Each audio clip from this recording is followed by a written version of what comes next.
have been strong my whole life, not gym strong, not the kind of strong that comes from a membership card and a protein shake that costs more than my grocery bill.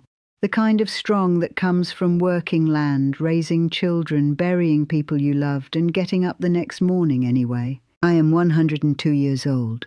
I still carry my own groceries. I still work my garden. And I have never once bought a protein supplement in my life. Not one. The people selling those things would very much prefer I not tell you what I am about to tell you. Every nutritionist who told me plants couldn't build real strength is either retired or gone on ahead of me. I am still here. Still strong. Make of that what you will. Now let me address the thing that needs addressing. They built an entire industry on the idea that protein means meat, and that if you want to be strong, you need to eat animals and take supplements, and the more you spend, the stronger you will get. Child, please. My grandmother was one of the strongest women I have ever known in my life, and she built that strength on beans and seeds and greens from her own garden, supplemented with eggs from her own chickens and whatever the land provided. She did not have a protein powder budget. She had a garden and a cooking pot and 100 years of ancestral knowledge about what feeds a body properly. I am going to tell you about the plant foods that have kept me strong and capable for over a century. Not because I read about them in a journal, because I have been eating them my whole life and I am 102 years old and I can still do what needs doing. That is my credential. It is the only one that matters. Number 1. Lentils. The oldest protein on earth and the one your body trusts most. Let me tell you how lentils came into my life, or rather, how I came into a world where lentils were already there waiting. My mother made lentil soup every single week without fail. Not as a side dish, as a meal. A proper, complete, filling meal that kept a family of 7 working and energetic through a full day of hard physical labour. She cooked them with onions and garlic and whatever herbs were in the garden, and the smell of that pot on the stove is one of the first smells I can remember from my earliest childhood. Warm, earthy, savoury, honest. She did not know that lentils contain 25 to 26% protein by dry weight.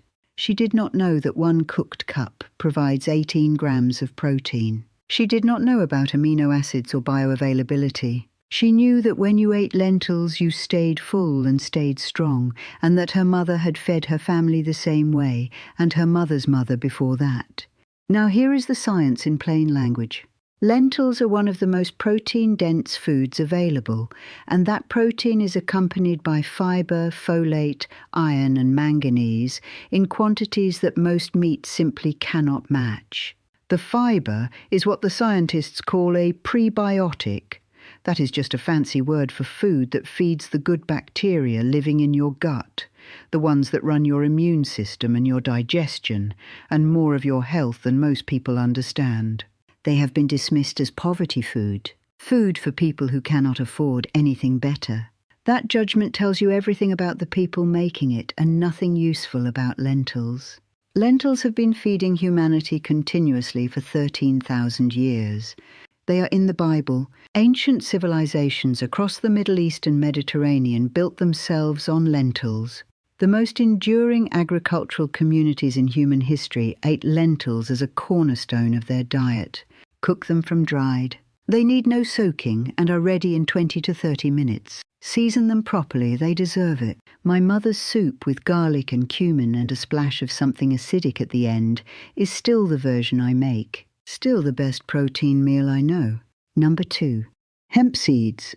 The complete protein they banned and are now selling back to you at great expense. Now this one has a story behind it, and the story makes me tired in a particular way that only comes from watching foolishness operate at scale over many decades. Hemp was grown on this continent for centuries. George Washington grew it. Thomas Jefferson grew it. Farmers across America grew it for fibre, for oil, for seed. It is one of the oldest cultivated plants in human history, used across Asia, Europe and the Americas for thousands of years. The seeds were understood to be nutritious, the fibre to be valuable, the plant to be useful in nearly every direction. Then they banned it. swept it up in prohibition that was aimed at something else entirely, and in the process eliminated one of the most nutritionally complete plant foods available, took it off farms and out of kitchens and out of the food supply for decades. Now they are selling it back to you in fancy packages at health food stores and calling it a superfood discovery. It was never lost. It was taken. There is a difference. Here is what hemp seeds contain. 31% protein by weight, all 9 essential amino acids in ratios that are considered close to ideal for human nutrition. 10 grams of complete protein in 3 tablespoons. Omega-3 and omega-6 fatty acids in a beneficial balance. Magnesium, iron, zinc. The protein in hemp seeds, the scientists call the specific proteins edestin and albumin, is exceptionally easy for your body to digest and use. Easy to digest means your body spends less energy processing and more energy doing everything else it needs to do. That matters more as you get older, when your digestive system benefits from foods that do not require enormous effort to break down. I put hemp seeds on everything. On my oatmeal in the morning, on salads, stirred into yogurt, mixed into whatever I'm making that can receive them without complaint. They have a mild, slightly nutty flavour that goes with nearly anything and argues with nothing. They are quiet, useful, and completely without pretension, which is exactly how I prefer my food. The good Lord designed a complete protein and put it in a tiny seed that grows on one of the most productive, sustainable plants on earth. And then we banned it for 60 years. I have no patience for that kind of foolishness, but I'm glad we have come back around to our senses. Number 3. Chickpeas. 7,000 years of feeding people well. Oh, what is it about chickpeas that makes me feel settled just thinking about them? I think it is the weight of them in the hand, the satisfying solidness of a dried chickpea, the way they soak overnight and swell and soften and fill the pot with something that smells like the earth they came from. I have been cooking chickpeas since I was old enough to stand at a stove, and I will be cooking them as long as I am able to stand. My grandmother made a dish with chickpeas, olive oil, garlic and lemon that I've never been able to fully replicate to her standard, though not for lack of trying across the better part of a century. The garlic would be golden in the oil. The chickpeas would be tender but not mushy. The lemon would brighten the whole thing. She served it warm with good bread, and it was complete. That is the only word. It was a complete thing. Chickpeas have been cultivated for 7,500 years. They originated in the Middle East and spread throughout the Mediterranean, India, and eventually the world, because every culture that encountered them recognized that they were something genuinely useful. 20% protein in dried form, 15 grams of protein per cooked cup. High in fibre, folate, iron, phosphorus, and manganese. The fibre is both soluble and insoluble, which means it feeds your gut bacteria and keeps your digestion regular simultaneously. Research consistently shows that regular chickpea consumption supports heart health and helps regulate blood sugar, which matters enormously in an age when blood sugar dysregulation is at the root of half the chronic disease we see. What makes chickpeas extraordinary beyond their nutrition is what I can only call their generosity. They work in everything.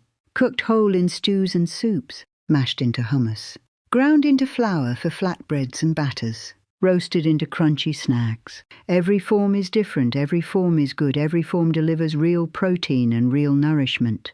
They are not trendy. They do not have a marketing campaign.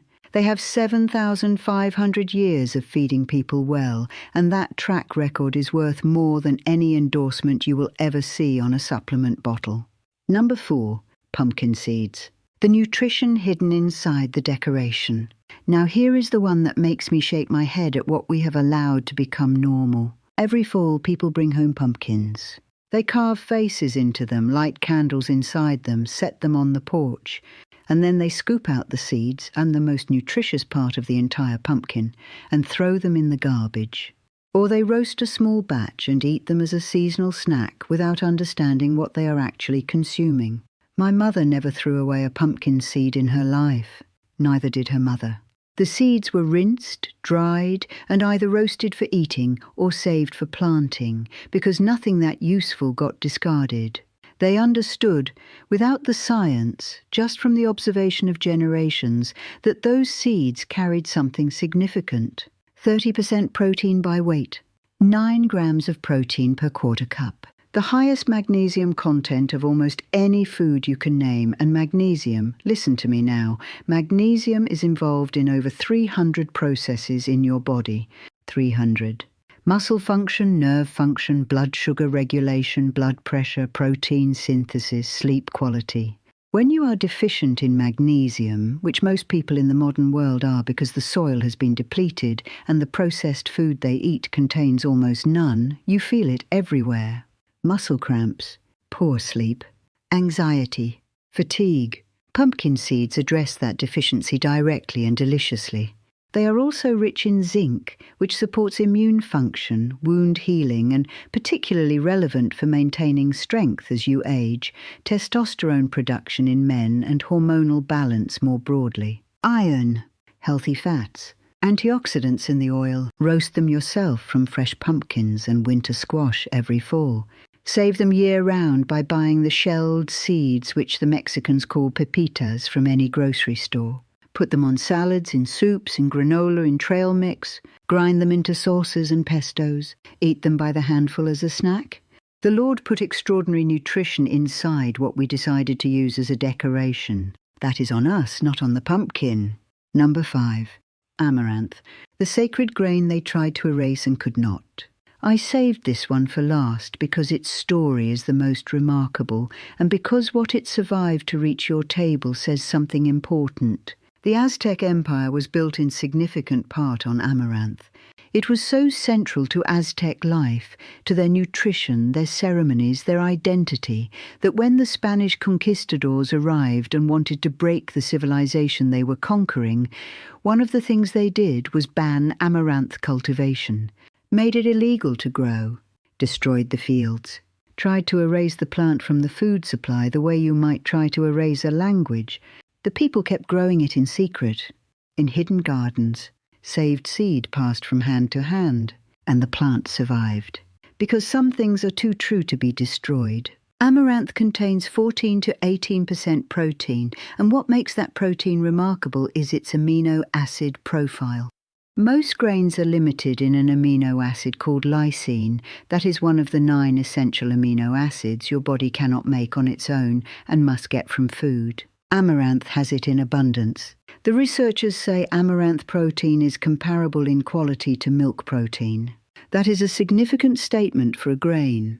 It is also rich in iron, magnesium, phosphorus, and manganese. The leaves of the amaranth plant are edible too, similar to spinach, with their own protein and significant vitamins A and C. You get protein from both the grain and the green. One plant, double duty. Now here is what I find particularly wonderful about amaranth in the context of strength. The scientists have a term, something called branched-chain amino acids, which in grandma terms are the specific building blocks your muscles use to repair and rebuild themselves after work. Amaranth is relatively rich in these, which means it is not just protein in a general sense. It is protein that goes specifically toward maintaining and rebuilding muscle tissue. Cook the grain like oatmeal or rice. It becomes slightly sticky and can be flavoured sweet or savoury. I have made it with honey and cinnamon for breakfast and with garlic and herbs as a side dish, and both are genuinely good. Pop it in a dry pan over high heat for about 30 seconds and it becomes something remarkable. Tiny, nutty, crunchy puffs that you can eat by the handful or stir into granola or sprinkle on top of soups and salads. In Mexico, popped amaranth is mixed with honey to make a confection called alegría, which means joy. I find it fitting that they named a dish made from this grain after joy. The grain that survived attempted erasure and kept feeding people anyway.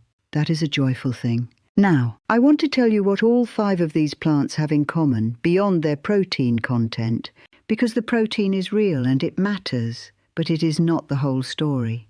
Every one of these plants is ancient. Lentils, 13,000 years. Chickpeas, 7,500 years. Hemp, used across human civilization for as long as we have records.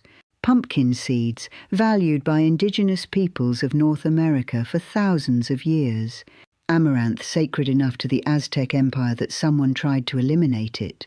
These are not new discoveries. These are not things that required a laboratory to identify. They are foods that generation after generation of human beings tried, used, kept, and passed down because they worked. That is the test I trust. Not a 5-year study, not a meta-analysis.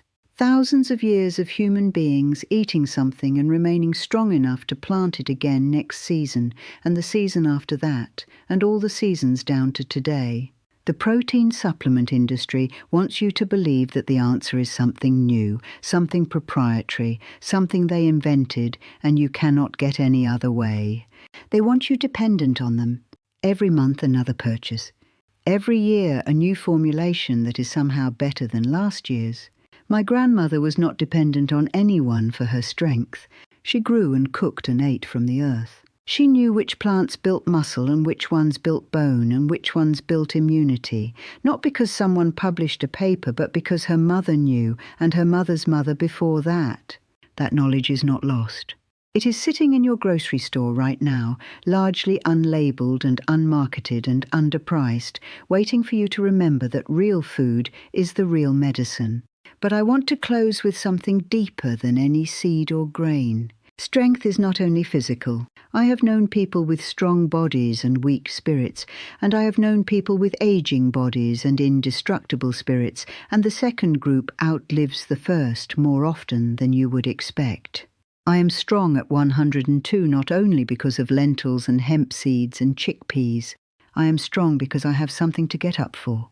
Because I believe this day has something in it that is worth showing up for.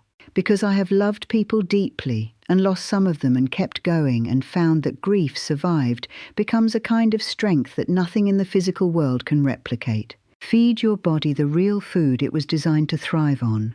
These plants will do what they have always done. Provide protein, provide nourishment, provide the building material your body needs to keep rebuilding itself. And then feed your spirit the things it needs to keep rebuilding itself. Purpose, gratitude, forgiveness, faith, the willingness to laugh at a long life and all its contradictions. That is the whole recipe. Plants and purpose, food and faith. One does not work nearly as well without the other. All right, I have got amaranth on the stove and it is not going to watch itself. You go eat something real today.